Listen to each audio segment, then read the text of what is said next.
മക്കളെ, നമ്മുടെ ഇന്നത്തെ ക്ലാസ്സിൽ 10ാം ക്ലാസ് മാത്സിലെ ഘനരൂപങ്ങൾ സോളിഡ്സ് എന്ന് പറഞ്ഞ ചാപ്റ്റർ ആണ് നമ്മൾ ഡിസ്കസ് ചെയ്യുന്നത്. അപ്പൊ ആദ്യം ആ ചാപ്റ്ററിൽ പഠിക്കുന്ന കാര്യങ്ങൾ നമുക്കൊന്ന് അനലൈസ് ചെയ്യാം. അതിനുശേഷം അതുമായിട്ട് കണക്ട് ചെയ്യിപ്പിക്കുന്ന ചോദ്യങ്ങളും കൂടെ നമ്മുടെ ഇന്നത്തെ ക്ലാസ്സിൽ ഉൾപ്പെടുത്തും. എല്ലാവരും കൃത്യമായിട്ട് വീഡിയോ കാണുക, കൃത്യമായിട്ട് കാര്യങ്ങൾ മനസ്സിലാക്കുക. നമ്മൾ ഈ ചാപ്റ്ററിൽ ആദ്യം പഠിക്കുന്നത് സമചതുര സ്തൂപിയെ കുറിച്ചാണ്, സ്ക്വയർ പിരമിഡിനെ കുറിച്ചാണ്. അപ്പൊ ആദ്യം നമുക്ക് എന്താണ് സ്ക്വയർ പിരമിഡ്, എന്താണ് സമചതുര സ്തൂപിക എന്നൊന്ന് പറയാം അല്ലെ. അപ്പൊ ആദ്യം സ്ക്വയർ പിരമിഡ് എന്ന് പറഞ്ഞാൽ, സമചതുര സ്തൂപിക എന്ന് പറഞ്ഞിട്ടുണ്ടെങ്കിൽ അതിന്റെ ബേസ് പാദം ഒരു സ്ക്വയർ ആയിരിക്കും. ഞാൻ വരയ്ക്കുന്ന ഫിഗർ നോക്കിക്കോ, ബേസ് പാദം എന്ന് പറഞ്ഞാൽ ഒരു സ്ക്വയർ ആയിരിക്കും ഉണ്ടാവുക അല്ലെ. ഇനി ഇതാ ഇങ്ങനെയായിരിക്കും ഉണ്ടാവുക. അപ്പൊ ഇതിന്റെ സൈഡ്സിൽ നോക്ക്, വശങ്ങളിൽ നോക്ക്, നമുക്ക് 4 ട്രയാങ്കിൾസ് കാണുന്നില്ലേ, 4 ത്രികോണങ്ങൾ കാണുന്നില്ലേ. അത് വെറും ട്രയാങ്കിൾസ് അല്ല, അതൊക്കെ സമപാർശ്വ ത്രികോണങ്ങളാണ്, ഐസോസെലസ് ട്രയാങ്കിൾസ് ആണ്. അപ്പൊ ഇത് ചേരുന്ന രൂപത്തെ നമ്മൾ പറയുന്ന പേരാണ് സ്ക്വയർ പിരമിഡ്, സമചതുര സ്തൂപിക എന്ന് പറയുന്നത്. ഓക്കെ, ദെൻ അടുത്തത് നമുക്ക് ഇതിന്റെ ഓരോ ഭാഗങ്ങൾ പഠിക്കാം. ഇതിന്റെ ബേസ് പാദത്തിന്റെ ഒരു സൈഡ്, അതിനെ നമ്മൾ വിളിക്കുന്ന പേരാണ് ബേസ് എഡ്ജ്, പാദവക്ക്. അതാണ് ഞാൻ ഇവിടെ എ കൊണ്ട് ഡിനോട്ട് ചെയ്തിരിക്കുന്ന ആ ഭാഗം. നോക്കൂ മക്കളെ, ഇതിൽ സൈഡ്സിൽ കാണുന്ന ട്രയാങ്കിളിന്റെ ഈ ഈക്വൽ സൈഡ്സ് ഉണ്ടല്ലോ, ഞാൻ ഡാർക്ക് ചെയ്ത് വരച്ചത്, അതാണ് പാർശ്വവക്ക്, ലാറ്ററൽ എഡ്ജ്. അതിനെ ഇ എന്ന് പറഞ്ഞ ലെറ്റർ കൊണ്ടാണ് നമ്മൾ ഡിനോട്ട് ചെയ്യുക. പറഞ്ഞു മനസ്സിലായോ? ഇനി ഈ കാണുന്ന ട്രയാങ്കിളുടെ ഹൈറ്റ്, ഉയരം കാണുന്നില്ലേ, ഇത് സ്ലാൻഡ് ആണ്, ചെരിഞ്ഞാ കിടക്കുന്നത്. അതിന്റെ ഈ ഹൈറ്റിനെ നമ്മൾ പറയുന്ന പേര് സ്ലാൻഡ് ഹൈറ്റ്, ചെരിവ് ഉയരം എന്നാണ് പറയുക. അതിന് എൽ എന്ന് പറഞ്ഞ ലെറ്റർ കൊണ്ടാണ് ഡിനോട്ട് ചെയ്യുക. ഓക്കെ, ഇനി ഇതിന്റെ ഹൈറ്റ്, ഉയരം, അതിനെ എച്ച് കൊണ്ട് നമ്മൾ ഡിനോട്ട് ചെയ്യുന്നു. ഓക്കെ, അപ്പൊ ഇതാണ് ഇതിനെ ഡിനോട്ട് ചെയ്യുന്ന ഓരോ ലെറ്റേഴ്സ് എന്ന് പറയുന്നത്. ദെൻ അടുത്തത് നമുക്ക് ഇതിന്റെ ഇക്വേഷൻസ് പഠിക്കാം. ഇതിൽ നമ്മൾ ആദ്യം പാദപരപ്പളവ് കണ്ടെത്തുന്നു. പാദപരപ്പളവ് ബേസ് ഏരിയ, പാദപരപ്പളവ് ബേസ് ഏരിയ കണ്ടെത്താൻ ഇക്വേഷൻ ആണ് എ സ്ക്വയർ. ഓക്കെ, ദെൻ അതിനുശേഷമുള്ളതാണ് പാർശ്വതല പരപ്പളവ്. പാർശ്വതല പരപ്പളവ് ലാറ്റസ് സർഫസ് ഏരിയ എന്ന് പറയും അല്ലെ. ആ ലാറ്റസ് സർഫസ് ഏരിയ കണ്ടെത്താൻ ഇക്വേഷൻ ആണ് 2AL എന്ന് പറയുന്നത്. ദെൻ അതിനുശേഷമാണ് നമുക്ക് total surface area, total surface area, ഉപരിതല പരപ്പളവ് പഠിച്ചത്. എന്താ ഉപരിതല പരപ്പളവ്, total surface area A square plus 2AL. Okay, then അതിനുശേഷം നമ്മൾ വ്യാപ്തം പഠിച്ചു, വോളിയം പഠിച്ചു. വോളിയം കണ്ടെത്താൻ ഇക്വേഷൻ ആണ് 1/3A സ്ക്വയർ എച്ച്. ഓക്കെ, അപ്പൊ പാദപരപ്പളവ് ബേസ് ഏരിയ എ സ്ക്വയർ, പാർശ്വതല പരപ്പളവ് latus surface area 2AL, total surface area ഉപരിതല പരപ്പളവ് A square plus 2AL, then volume വ്യാപ്തം 1/3A square H. Okay, then അതിനുശേഷം നമുക്ക് ഇതിൽ എല്ലും എയും എച്ചും, ഇയും എല്ലും എയും, ഇയും ടിയും എച്ചും, ഇതൊക്കെ കണക്ട് ചെയ്യിപ്പിക്കുന്ന കുറച്ച് ഇക്വേഷൻസ് ഉണ്ട്. ഓക്കെ, അത് നിങ്ങൾക്ക് പൈതഗോറസ് തിയറം വെച്ച് ചെയ്താൽ മതി. ഇനി അതല്ലെങ്കിൽ നമുക്കത് ഇക്വേഷൻ ആയിട്ട് പഠിച്ചു വെക്കാം. അത് നമുക്കൊരു ഷോർട്ട് ആയിട്ട് ഇങ്ങനെ പഠിക്കാം. ഒന്ന് ലാ എന്നും, ഒന്ന് ഇല എന്നും, ഒന്ന് എത് എന്നും പറയാം കേട്ടോ. ലാ, ഇല, ഇത് എന്നോ എത് എന്നൊക്കെ വേണമെങ്കിൽ പറയാം. അതിൽ ഡി എന്ന് പറയുന്നത് ഡയഗണൽ, ബേസിന്റെ ഡയഗണൽ ആണ്, പാദത്തിന്റെ വികരണമാണ് ഡി എന്ന് പറയുന്നത് കേട്ടോ. അത് നമ്മൾ നേരത്തെ പറഞ്ഞതിൽ വന്നിട്ടുണ്ടാവില്ല. അപ്പൊ ലാ വെച്ചിട്ട് ആദ്യം നമുക്ക് ഇക്വേഷൻ എങ്ങനെ പറയാം. ലാ വെച്ചിട്ട് L square equal to A/2 whole square plus H square. L square equal to A/2 whole square plus H square.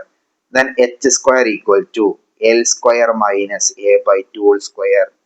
Okay, then A/2 whole square equal to L square minus H square. Okay, ഇതൊക്കെ Pythagoras theorem വെച്ചിട്ട് ചെയ്യുന്നതാണ്. അപ്പൊ ഇത് എങ്ങനെയാ ഈ equation വന്നതെന്ന് detail ആയിട്ട് നമ്മൾ പറയുന്നില്ല, കാരണം വീഡിയോ ഒരുപാട് ലെങ്തി ആയി പോകും, നീണ്ടുപോകും. ദെൻ അടുത്തത് ഇല വെച്ചിട്ട് നമുക്ക് ഇങ്ങനെ പറയാം. E square equal to L square plus A/2 whole square. Then അടുത്തത് L square equal to E square minus A/2 whole square. Then അടുത്തത് A/2 whole square equal to E square minus L square. Okay, then അടുത്തത് ഒരു rare ആണ്, വല്ലാണ്ടൊന്നും വരലില്ല, എങ്കിലും നിങ്ങൾ അതൊന്ന് കേട്ടോ. E square equal to D/2 whole square plus H square. Then D/2 whole square equal to E square minus H square. Then H square equal to E square minus D/2 whole square. ഇതൊക്കെ നിങ്ങൾ already പഠിച്ചു കഴിഞ്ഞ equations ആയിരിക്കും, ഞാൻ ഒന്നുകൂടെ repeat ചെയ്യാന്നുള്ളൂ. Okay, ഇതാണ് നമുക്ക് ഇതിൽ സമചതുര സ്തൂപിക സ്ക്വയർ പിരമിഡിൽ പഠിക്കേണ്ട ബേസിക് ആയിട്ടുള്ള കുറച്ച് ഇക്വേഷൻസ്. ഓക്കെ, ഇനി നമുക്ക് ചെയ്യേണ്ടത് ഇത് വെച്ചിട്ടുള്ള പ്രോബ്ലംസ് ആണ്, ചോദ്യങ്ങളാണ്. അപ്പോൾ ആ ഓരോ ചോദ്യത്തിലേക്ക് നമുക്കൊന്ന് പോവാം. Then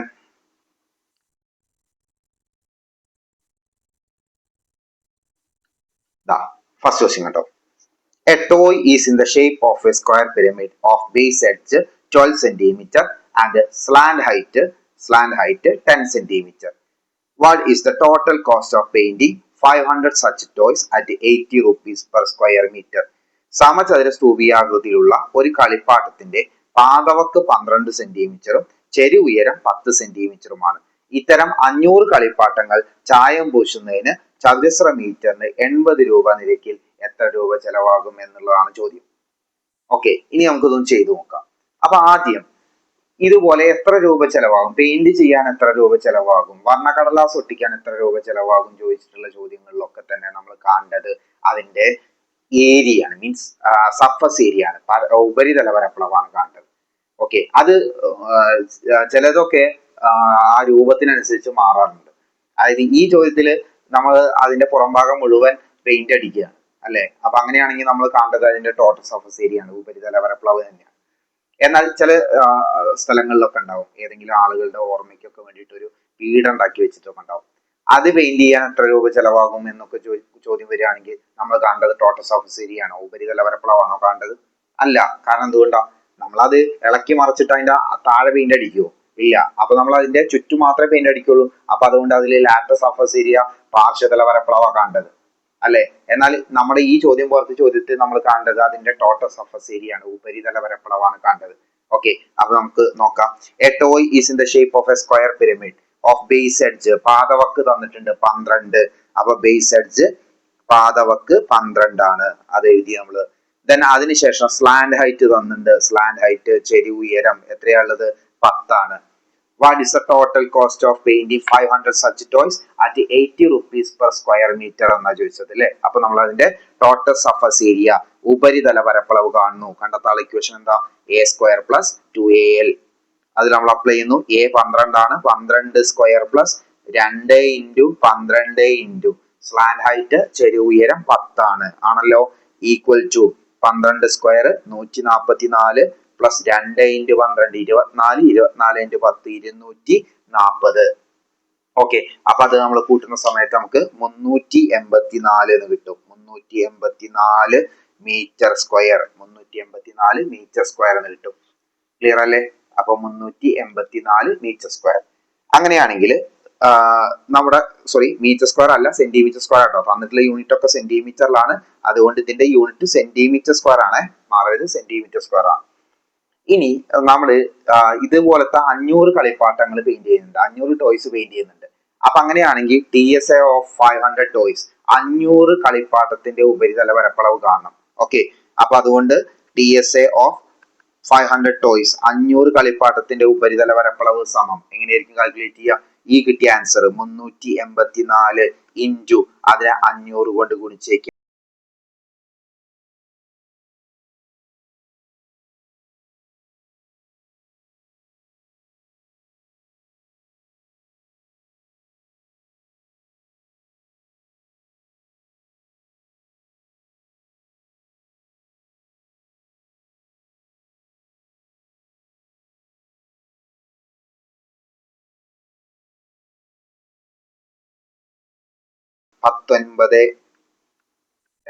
അല്ലെ, 1,92,000 കിട്ടും. ഇതിന്റെ യൂണിറ്റും മാറ്റല്ല, സെന്റിമീറ്റർ സ്ക്വയർ ആണ് അല്ലെ.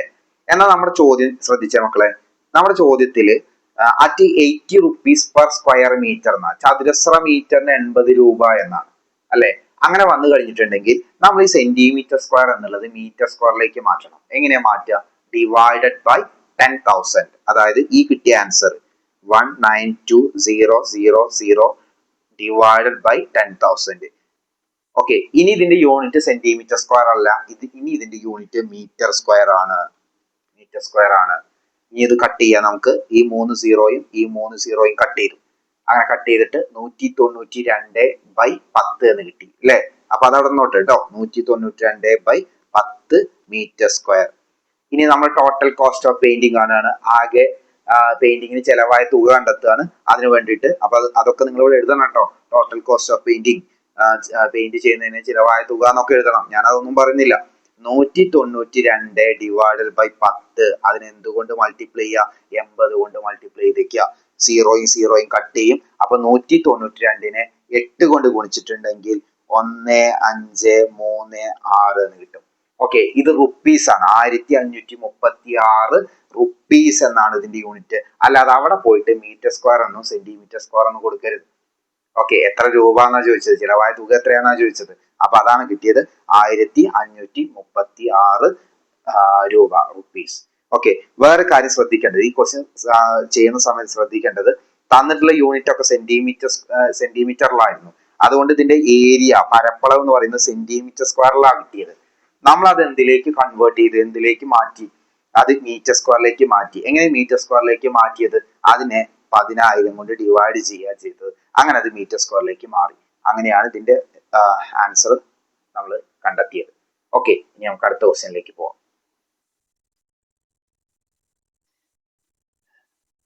ഇതാ കാണുന്നുണ്ടോ? ഫിഗർ കാണുന്നില്ലേ? അപ്പൊ ഇവിടെ പറയുന്നത് ഇതില് ഒരു സ്ക്വയർ ആണ്, ഒരു സമചതുരാണ്. അതിന്ന് ഈ കാണുന്ന രൂപത്തിൽ ഒരു സ്ക്വയർ പിരമിഡ്, ഒരു സമചതുര സ്തൂപി കട്ട് ചെയ്തെടുക്കുകയാണ്. ഓക്കെ, ഈ കാണുന്ന രൂപത്തിൽ എന്നിട്ട് ഈ പേപ്പർ ഇങ്ങനെ ഫോൾഡ് ചെയ്തിട്ട് മേലോട്ട് ഇങ്ങനെ മടക്കിയിട്ട് ഒരു സമചതുര സ്തൂപി, സ്ക്വയർ പിരമിഡ് ആക്കി മാറ്റുകയാണ് ചെയ്യുന്നത്. ഓക്കെ, ഇനി അതിന്റെ ചോദ്യങ്ങൾ എന്താണെന്ന് വെച്ചിട്ടുണ്ടെങ്കിൽ, ഈ സ്ക്വയറിന്റെ സമചതുരത്തിന്റെ ആകെ നീളം, ഒരു വശത്തിന്റെ ആകെ നീളം എന്ന് പറയുന്നത് 36 ആണ്. കാണുന്നില്ലേ? 36 ആണ് ഇതിന്റെ ആകെ ഒരു വശത്തിന്റെ നീളം. ദെൻ അതുപോലെ എ ബിയുടെ നീളം എന്ന് പറയുന്നത് 10 ആണ്. ഫസ്റ്റ് ക്വസ്റ്റ്യൻ എന്ന് പറയുന്നത് സ്തൂപിയുടെ ചെരുവുയരം എന്താ, സ്ലാൻഡ് ഹൈറ്റ് എന്താ? What is the slant height? ഇതിൽ ഇംഗ്ലീഷ് മീഡിയം ചോദ്യം ഇല്ല, അപ്പോൾ അതുകൊണ്ട് ഞാൻ പറയുന്നത് കേൾക്കുക. ഒന്നാമത്തെ ചോദ്യം പറയുന്നത് what is the slant height of this pyramid? ഇതിന്റെ സ്ലാൻഡ് ഹൈറ്റ് എത്രയാണ്? ഓക്കെ, അപ്പൊ ഈ സ്ലാൻഡ് ഹൈറ്റ് എന്ന് പറയുന്നത് ഈ സ്ക്വയർ പിരമിഡ് സമചതുര സ്തൂപികയിൽ നോക്കിയേ, ഈ ഫിഗറിൽ നോക്കിക്കേ, ഇതല്ലേ സ്ലാൻഡ് ഹൈറ്റ് ആയിട്ട് വരിക? ഈ ഒരു പാർട്ട്, ഞാൻ ഈ വരച്ചിരിക്കുന്ന ഈ ഒരു പാർട്ട് അല്ലേ സ്ലാൻഡ് ഹൈറ്റ് ആയിട്ട് വരിക? ഇതും സ്ലാൻഡ് ഹൈറ്റ് അല്ലേ, ചെരുവുയരല്ലേ മക്കളെ? ഇത് ടോട്ടൽ ആയിട്ട് ഞാൻ ജോയിൻ ചെയ്ത് കഴിഞ്ഞാൽ ഇതിന്റെ ടോട്ടൽ ലെങ്ത് 36 ആയതുകൊണ്ട്, 36 ആയതുകൊണ്ട് ആ ലൈന്റെയും ടോട്ടൽ ലെങ്ത് എന്ന് പറയുന്നത് 36 ആയിരിക്കും, 36 ആയിരിക്കും. ഓക്കെ, അങ്ങനെയാണെങ്കിൽ ഇത് 10 ആണ്. അങ്ങനെയാണെങ്കിൽ ഇത് 13ഉം ഇത് 13ഉം അല്ലേ വരിക? അല്ലെ? കാരണം ടോട്ടൽ ലെങ്ത് 36 നടുക്കുള്ള 10 മൈനസ് ചെയ്തു, അപ്പൊ 26 എന്ന് പറഞ്ഞിട്ടുണ്ടെങ്കിൽ ഇത് 13, ഇപ്പുറത്ത് 13 വരിക. അപ്പൊ ഇതിന്റെ സ്ലാൻഡ് ഹൈറ്റ്, ചെരിവ് ഉയരം എന്നുള്ളത് 13 ആണ്, 13 ആണ്. ഓക്കെ, ദെൻ അടുത്ത ക്വസ്റ്റ്യൻ എന്താ? സ്തൂപിയുടെ ഉയരം കണ്ടെത്തുക എന്നുള്ളതാണ്. അപ്പൊ നമുക്കിവിടെ L ഉണ്ട് അല്ലെ, സ്ലാൻഡ് ഹൈറ്റ്, ചെരിവ് ഉയരം ഉണ്ട് 13 എന്നുണ്ട് അല്ലെ. ഇനി കണ്ടെത്തേണ്ടത് ഇതിന്റെ ഹൈറ്റ് ആണ്, ഹൈറ്റ് ഓഫ് ദിസ് പിരമിഡ്, ഇതിന്റെ ഉയരം കണക്കാക്കേണ്ടത്. അപ്പൊ അതിന് ബേസ് എഡ്ജ് ഉണ്ട്, പാദവക്ക് നമുക്കറിയാം 10 എന്ന് തന്നിട്ടുണ്ട് അല്ലെ. ബേസ് എഡ്ജ് പാദവക്ക് 10 എന്ന് പറയുന്നുണ്ട്. എച്ച് കണ്ടെത്താൻ, ഉയരം കണ്ടെത്താൻ ഇക്വേഷൻ, നമ്മുടെ സെക്കൻഡ് ക്വസ്റ്റ്യൻ ആൻസർ പറയുന്നത് ഉയരം കണ്ടെത്താൻ equation h² equal to L square minus a/2 whole square എന്നാണല്ലോ. ദാറ്റ്സ് ഈക്വൽ ടു L 13 ആണ്, 13 സ്ക്വയർ മൈനസ് a എന്ന് പറയുന്നത് 10 ആണ്, 10/2 സ്ക്വയർ ആണല്ലോ. 13 സ്ക്വയർ എന്ന് പറഞ്ഞാൽ 169, 10/2 എന്ന് പറഞ്ഞാൽ 5, 5 സ്ക്വയർ 25, ഇത് മൈനസ് ചെയ്യുമ്പോൾ 144 എന്ന് വരും. Okay, 144. Okay, h² equal to 144, അപ്പൊ h equal to root 144, 144 root ആണ് 12. അപ്പൊ രണ്ടാമത്തെ ക്വസ്റ്റ്യന്റെ ആൻസർ കിട്ടി. ഹൈറ്റ്, ഉയരം എന്നുള്ളത് 12 ആണ്. ഇനി മൂന്നാമത്തെ ക്വസ്റ്റ്യനിലേക്ക് പോയാൽ, മൂന്നാമത്തെ ക്വസ്റ്റ്യൻ എന്താ? Find the volume of this pyramid, ഇതിന്റെ വ്യാപ്തം എത്രയാന്ന് കാണാം. വോളിയം, വ്യാപ്തം കണ്ടെത്താൻ ഇക്വേഷൻ ആണ് 1/3a²h ആണല്ലോ. That's equal to 1/3 into a base edge, പാദവക്ക് എത്രയാ മക്കളെ? 10 ആണ് അല്ലെ. അപ്പൊ 10 സ്ക്വയർ ഇൻറ്റു ഹൈറ്റ്, ഉയരം 12 ആണ്. ഈ 3 കൊണ്ട് നമുക്ക് 12നെ കട്ട് ചെയ്യാം, 4 അല്ലേ കിട്ടുക. അപ്പൊ ബാക്കി അവിടെ 10 സ്ക്വയർ ഉണ്ട്, 10 സ്ക്വയർ 100 ആണ്, 100 ഇൻറ്റു 4 400 സെന്റിമീറ്റർ ക്യൂബ്. ഇതാണ് ഇതിന്റെ വോളിയം, വ്യാപ്തം. ക്ലിയർ ആയോ? ഓക്കെ,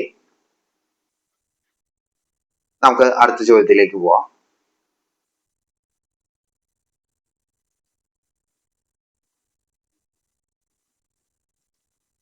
ഇനി ഇത് നമ്മൾ പറഞ്ഞത് സ്ക്വയർ പിരമിഡ് ആണ് അല്ലെ, സമചതുര സ്തൂപികയാണ്. ഇനി മെല്ലെ നമ്മൾ എന്തിലേക്ക് കിടക്കുന്നു? കോണിലേക്ക് കിടക്കുകയാണ്. ഈ കോണിലേക്ക് പോകുന്നതിന് മുമ്പ് നമുക്ക് വളരെ ഇമ്പോർട്ടന്റ് ആയിട്ടുള്ള കാര്യം പറയാനുള്ളത് സെക്ടർ ആണ്, വൃത്താംശം. ഓക്കെ, അപ്പൊ ആ സെക്ടറിൽ ഞാൻ ഇവിടെ വരയ്ക്കാം. ഇതാണ് വൃത്താംശം സെക്ടർ എന്ന് പറയുന്നത്. ഇതിന്റെ റേഡിയസ് ക്യാപിറ്റൽ R, ഇതിന്റെ സെൻട്രൽ ആംഗിൾ x°. ഇത് റോൾ ചെയ്തിട്ടാണ് ഒരു കോൺ ഉണ്ടാക്കുന്നത്, ഒരു വൃത്തസ്തൂപി ഉണ്ടാക്കുന്നത് ആണല്ലോ. അങ്ങനെയാണെങ്കിൽ സെക്ടറിന്റെ റേഡിയസ് എന്ന് പറയുന്നത് കോണിന്റെ സ്ലാന്റ് ഹൈറ്റ് ആയിരിക്കും. വൃത്താംശത്തിന്റെ ആരം എന്ന് പറയുന്നത് വൃത്തസ്തൂപിയുടെ ചെരിവുയരായിരിക്കും. അതായത് R=L. ഓക്കെ, ഫസ്റ്റ് കണക്ഷൻ ആണ്, ഓർത്ത് വെക്കുക. വൃത്താംശത്തില് റേഡിയസ് ആണ് ആരമാണെങ്കിലും വൃത്തസ്തൂപി എത്തുന്ന സമയത്ത്, കോണെത്തുന്ന സമയത്ത് അതിന്റെ സ്ലാന്റ് ഹൈറ്റ് ആണ്, ചെരിവുയരമാണ്. അപ്പോ അത് L ആണ്, R=L ആണ്. ദെൻ അടുത്തത് ഇതൊക്കെ കണക്ട് ചെയ്യിപ്പിക്കുന്ന ഒരു ഇക്വേഷൻ ഉണ്ട് അല്ലെ. ഇതിന്റെ ബേസ് റേഡിയസ് പാദത്തിന്റെ ആരം R ആണെങ്കിൽ ഈ R ഉം L ഉം കണക്ട് ചെയ്യിപ്പിച്ച് നമുക്ക് ഇങ്ങനെ പറയാം, R/L=x/360. R/L=x/360. മക്കളെ, ഈ ഇക്വേഷൻ ഉപയോഗിക്കുന്നത് എന്തിനാന്ന് വെച്ചിട്ടുണ്ടെങ്കിൽ ഇത് നമുക്ക് ബേസ് റേഡിയസ് കണ്ടെത്തിക്കൂടെ, പാദത്തിന്റെ ആരം കണ്ടെത്തിക്കൂടെ, അതിന് L നെ അങ്ങോട്ട് ഗുണിച്ചാൽ പോരെ. അപ്പൊ L×x/360. ഓക്കെ, ദെൻ ഇതൊന്ന് x കണ്ടെത്തണമെങ്കിൽ 360 അങ്ങോട്ട് മൾട്ടിപ്ലൈ ചെയ്താൽ പോരെ. അപ്പൊ x=R/L×360. R/L×360. നിങ്ങൾക്ക് വേണമെങ്കിൽ ഈ റിലേഷൻ മാത്രം പഠിച്ചു വെച്ചാൽ മതി. അതിൽ നിന്ന് ഉണ്ടാക്കാവുന്ന രണ്ട് ഇക്വേഷൻ ആണ് ഈ പറഞ്ഞിരിക്കുന്നത്. അതല്ലെങ്കിൽ ഇത് സെപ്പറേറ്റ് ആയിട്ട് ഈ ഇക്വേഷൻ നിങ്ങൾക്ക് പഠിച്ചു വെക്കാം. ഓക്കെ, അപ്പൊ ഒന്നുകൂടെ പറയാം. ഇതിന്റെ ബേസ് റേഡിയസ്, ഇതിന്റെ പാദത്തിന്റെ ആരം r, സ്ലാന്റ് ഹൈറ്റ് L, അത് രണ്ടും കണക്ട് ചെയ്യിപ്പിക്കുന്ന ചെരിവുയരം L, അത് രണ്ടും കണക്ട് ചെയ്യിപ്പിക്കുന്ന ഇക്വേഷൻ ആണ് R/L=x/360 എന്ന് പറയുന്നത്. ദെൻ അതിന്ന് റേഡിയസ്, ബേസ് റേഡിയസ്, പാദത്തിന്റെ ആരം കണ്ടെത്താൻ ഇക്വേഷൻ ആണ് L×x/360 എന്ന് പറയുന്നത്. സെൻട്രൽ ആംഗിൾ, കേന്ദ്രകോണ് x കണ്ടെത്താൻ ഇക്വേഷൻ ആണ് R/L×360 എന്ന് പറയുന്നത്. ഓക്കെ, അപ്പൊ ഇത് കണക്ട് ചെയ്യിപ്പിക്കുന്ന ചോദ്യങ്ങളാണ് നമുക്കിനി ഡിസ്കസ് ചെയ്യാനുള്ളത്. അതില് ഫസ്റ്റ് ക്വസ്റ്റ്യൻ ആണ് ഈ തന്നിരിക്കുന്നത്. ക്വസ്റ്റ്യനിൽ പറഞ്ഞിരിക്കുന്നത് a cone of radius 12 cm is to be made by folding a sector cut from a circle of radius 20 cm. ആരം 2 സെന്റിമീറ്റർ ആയ ഒരു വൃത്തത്തിൽ നിന്ന് ഒരു വൃത്താംശം വെട്ടിയെടുത്ത് വളച്ച് 12 സെന്റിമീറ്റർ ആരമുള്ള ഒരു വൃത്തസ്തൂപി ഉണ്ടാക്കുന്നു. First question, what should be the central angle of the sector? വൃത്താംശത്തിന്റെ കേന്ദ്രകോൺ എത്രയായിരിക്കും എന്നാ ചോദിച്ചത് അല്ലെ. വൃത്താംശത്തിന്റെ കേന്ദ്രകോൺ, അതിന്റെ സെൻട്രൽ ആംഗിൾ കണ്ടെത്താനുള്ള ഇക്വേഷൻ നമ്മൾ പഠിച്ചിരുന്നു. x=R/L×360. പഠിച്ചതാണോ? R/L×360 തൊട്ട് മുമ്പ് പഠിച്ചതല്ലേ. ഓക്കെ, അപ്പൊ ബേസ് റേഡിയസ്, പാദത്തിന്റെ ആരം നമുക്കറിയാം 12 ആണ്, 12 ആണ് ആണല്ലോ. അപ്പൊ 12 അതിന്റെ സ്ലാന്റ് ഹൈറ്റ് എന്ന് പറയുന്നത്, നോക്കൂ മക്കളെ, സ്ലാന്റ് ഹൈറ്റ് നമ്മൾ അതിന്റെ റേഡിയസിനോട്, വൃത്താംശത്തിന്റെ റേഡിയസിനോട്, സെക്ടറിന്റെ റേഡിയസിനോട് ഈക്വൽ ആവുന്നുള്ള കാര്യം പഠിച്ചതല്ലേ. അപ്പൊ അത് 20 സെന്റിമീറ്റർ ആണെന്ന് പറയുന്നുണ്ട്. അതായത് സർക്കിളിന്റെ റേഡിയസ് എന്താണോ അതായിരിക്കും അതിന്ന് കട്ട് ചെയ്തെടുക്കുന്ന സെക്ടറിന്റെ റേഡിയസ്. വൃത്തത്തിന്റെ പരപ്പളവ് എന്താണോ അത് തന്നെയായിരിക്കും അതിന്ന് മുറിച്ചെടുക്കുന്ന വൃത്താംശത്തിന്റെ ആരം എന്ന് പറയുന്നത്. പറഞ്ഞ മനസ്സിലായോ? അപ്പൊ L=R, that's equal to 20 ആണ്, 20 ആണ്. ഇനി നമുക്ക് ഇക്വേഷനിൽ അപ്ലൈ ചെയ്യാം. R/L, അപ്പൊ R/20 into 360. ഇത് സിംപ്ലിഫൈ ചെയ്ത് കണ്ടെത്തുന്നതായിരിക്കും ഇതിൽ എക്സ്, സെൻട്രൽ ആംഗിൾ, കേന്ദ്രകോൺ എന്ന് പറയുന്നത്. 0 കട്ട് ചെയ്തു അല്ലെ. അതുപോലെ തന്നെ നമുക്ക് അടുത്ത് 2ഉം 12ഉം കട്ട് ചെയ്യാം. എത്ര? 2ഉം 12ഉം കട്ട് ചെയ്താൽ 6 അല്ലേ വരിക. അപ്പൊ നമ്മുടെ ആൻസർ ആയിട്ട് എങ്ങനെ എഴുതാം? 6×36. എന്താ 6×36? 216. അപ്പൊ അതിന്റെ സെൻട്രൽ ആംഗിൾ 216 ആണ്, 216 ആണ്. ഓക്കെ അല്ലേ. അടുത്ത ക്വസ്റ്റ്യൻ എന്താ? Calculate the curved surface area. വൃത്താംശത്തിന്റെ വക്രതല പരപ്പളവ്, വൃത്തസ്തൂപിയുടെ വക്രതല പരപ്പളവ് കണ്ടെത്തുക എന്നുള്ള ചോദ്യം. അപ്പൊ ഇതിന്റെ ഇക്വേഷൻസ് നമ്മളൊന്ന് പറഞ്ഞിട്ടില്ല, അപ്പൊ അതും കൂടെ നമുക്കൊന്ന് പറയാം. ഓക്കെ, അപ്പൊ ആദ്യം ബേസ് ഏരിയ, പാദപരപ്പളവ് കണ്ടെത്താൻ ഇക്വേഷൻ. കോണിന്റെ ആണ്, വൃത്തസ്തൂപികയുടെ ആണ്. ബേസ് ഏരിയ കണ്ടെത്താൻ ഇക്വേഷൻ, പാദപരപ്പളവ് കണ്ടെത്താൻ ഇക്വേഷൻ ആണ് πr². ഇനി അടുത്തത് കർവ്ഡ് സർഫസ് ഏരിയ, വക്രതല പരപ്പളവ് കണ്ടെത്താൻ ഇക്വേഷൻ ആണ്. വക്രതല പരപ്പളവ് കണ്ടെത്താൻ ഇക്വേഷൻ ആണ് πrl. ദെൻ അടുത്തത് total surface area. Total surface area, ഉപരിതല പരപ്പളവ് കണ്ടെത്താൻ ഇക്വേഷൻ ആണ് πr² + πrl. ഓക്കെ, ദെൻ അടുത്തത് വോളിയം വ്യാപ്തം കണ്ടെത്താൻ ഇക്വേഷൻ ആണ്. വോളിയം വ്യാപ്തം കണ്ടെത്താൻ ഇക്വേഷൻ ആണ് 1/3 πr²h. ഈ πr²h എന്തിന്റെ വ്യാപ്ത, πr²h എന്തിന്റെ വോളിയ, സിലിണ്ടർ വൃത്ത സ്തംഭത്തിന്റെ വോളിയം വ്യാപ്താണ് πr²h കേട്ടോ. അപ്പൊ base area πr², curve surface area വക്രതല പരപ്പളവ് πrl, then total surface area ഉപരിതല പരപ്പളവ് πr² + πrl, വോളിയം വ്യാപ്തം 1/3 πr²h. ക്ലിയർ അല്ലേ? ഓക്കെ ആണല്ലേ? ദെൻ ഇനി നമ്മുടെ ഈ ക്വസ്റ്റ്യനിലേക്ക് വരാം. നമുക്ക് ഇതിൽ രണ്ടാമത്തെ ക്വസ്റ്റ്യനിൽ എന്താ കണ്ടെത്തേണ്ടത്? സ്തൂപിയുടെ കേർവ്ഡ് സർഫസ് ഏരിയ വക്രതല പരപ്പളവാണ് കണക്കാക്കേണ്ടത് ആണല്ലോ. അപ്പൊ കേർവ്ഡ് സർഫസ് ഏരിയ വക്രതല പരപ്പളവ് കണ്ടെത്താനുള്ളത്. അപ്പൊ ഇത് എ ക്വസ്റ്റ്യൻ ആണ്, ഒന്നാമത്തെ ക്വസ്റ്റ്യൻ ആണ്. ഇനി രണ്ടാമത്തെ ക്വസ്റ്റ്യൻ ആണ് കാണുന്നത്. അതിന്റെ കേർവ്ഡ് സർഫസ് ഏരിയ വക്രതല പരപ്പളവ് കണ്ടെത്താൻ ഇക്വേഷൻ πrl എന്നാണ് ആണല്ലോ. പൈ ഇൻറ്റു അതിന്റെ ബേസ് റേഡിയസ് പാദത്തിന്റെ ആരം എന്ന് പറയുന്നത് എത്രയാ, 12 ആണ് അല്ലെ. 12 ഇൻറ്റു അതിന്റെ സ്ലാൻ ഹൈറ്റ്, അതിന്റെ ചെരിവുയരം എന്ന് പറയുന്നത് എത്രയാ, 20 ആണ് അല്ലെ. അപ്പൊ പൈ ഇൻറ്റു 12 ഇൻറ്റു 20 അല്ലെ. അപ്പൊ 240 പൈ സെന്റിമീറ്റർ സ്ക്വയർ എന്ന് വരും. 240 പൈ സെന്റിമീറ്റർ സ്ക്വയർ എന്ന് വന്നു. അപ്പൊ ഇതാണ് ഇതിന്റെ കേർവ് സർഫസ് ഏരിയ വക്രതല പരപ്പളവ് എന്ന് പറയുന്നത്. ഓക്കെ, ഇത് തന്നെ വെച്ചിട്ട് ഈ സെക്ടർ വൃത്താംശം വെച്ചിട്ട് ഒരു ടൈപ്പ് ചോദ്യം കൂടെ നമുക്കൊന്ന് പറഞ്ഞു നോക്കാം. Okay, from a circle of radius 15 centimetre, ആരം 15 സെന്റിമീറ്റർ ആയ വൃത്തത്തിൽ നിന്ന് 120 കേന്ദ്രകോണുള്ള ഒരു വൃത്താംശം വെട്ടിയെടുക്കുന്നു. A sector of central angle 120 degree is cut out and rolled up to make a cone. ഇത് വളച്ചൊരു വൃത്തസ്തൂപി ഉണ്ടാക്കുന്നു എന്നാ പറഞ്ഞത് അല്ലെ. അപ്പോ ഫസ്റ്റ് ക്വസ്റ്റ്യൻ എന്ന് പറയുന്നത് what is the slant height of the cone, വൃത്തസ്തൂപികയുടെ ചെരിവുയരം എത്രയാണ്? മക്കളെ ശ്രദ്ധിച്ചോ, സർക്കിളിന്റെ റേഡിയസ് വൃത്തത്തിന്റെ ആരം എന്ന് പറയുന്നത് 15 ആണ്. അപ്പൊ അതിന് കട്ട് ചെയ്തെടുക്കുന്ന സെക്ടറിന്റെ റേഡിയസ്, സെക്ടറിന്റെ വൃത്താംശത്തിന്റെ ആരം എന്ന് പറയുന്നത് 15 ആണ്. ഈ വൃത്താംശത്തിന്റെ ആരം തന്നെയല്ലടാ ചെരിവുയരായിട്ട് വരിക. അപ്പൊ ഫസ്റ്റ് ക്വസ്റ്റ്യൻ ആൻസർ കിട്ടിയല്ലോ. ഇതിന്റെ ചെരിവുയരം സ്ലാൻഡ് ഹൈറ്റ് എന്ന് പറയുന്നത് 15 ആണ്, 15 ആണ്. ഓക്കെ, ഇനി അടുത്ത് നമുക്ക് ഇതിന്റെ രണ്ടാമത്തെ ചോദ്യത്തിലേക്ക് പോവാം. രണ്ടാമത്തെ ചോദ്യം എന്ന് പറയുന്നത് what is the base radius, പാദത്തിന്റെ ആരം എന്താണെന്നാണ് ചോദിച്ചത്. അത് നമ്മൾ ഇക്വേഷൻ പഠിച്ചതാ. R equal to L into x/360 എന്ന് പറഞ്ഞ ഇക്വേഷൻ പഠിച്ചതല്ലേ. ദാറ്റ്സ് ഈക്വൽ ടു L എത്രയാടാ, 15 into x central angle 120 degree ആണ്, ഡിവൈഡഡ് ബൈ 360 ആണ് ആണല്ലോ. 0 കട്ട് ചെയ്തു, 12 36 കട്ട് ചെയ്തു. 36 എത്ര, 12 ഉണ്ട് 3. അപ്പൊ 15/3 ആൻസർ ഈസ് 5. ഓക്കെ, കഴിഞ്ഞിട്ടില്ല. മൂന്നാമതൊരു ക്വസ്റ്റ്യനും കൊണ്ടുണ്ട്. ഇതിന്റെ കേർവ്ഡ് സർഫസ് ഏരിയ വക്രതല പരപ്പളവ് എന്താണെന്നുള്ളതാണ്. കേർവ്ഡ് സർഫസ് ഏരിയ വക്രതല പരപ്പളവ് കണ്ടെത്താൻ ഇക്വേഷൻ ആണ് πrl എന്ന് പറയുന്നത്. പൈ ഇൻറ്റു ബേസ് റേഡിയസ് ഇപ്പൊ നമ്മൾ കണ്ടെത്തി, 5 ഇൻറ്റു സ്ലാൻഡ് ഹൈറ്റ് നമുക്ക് കണ്ടെത്തി 15 ആണ്. അപ്പൊ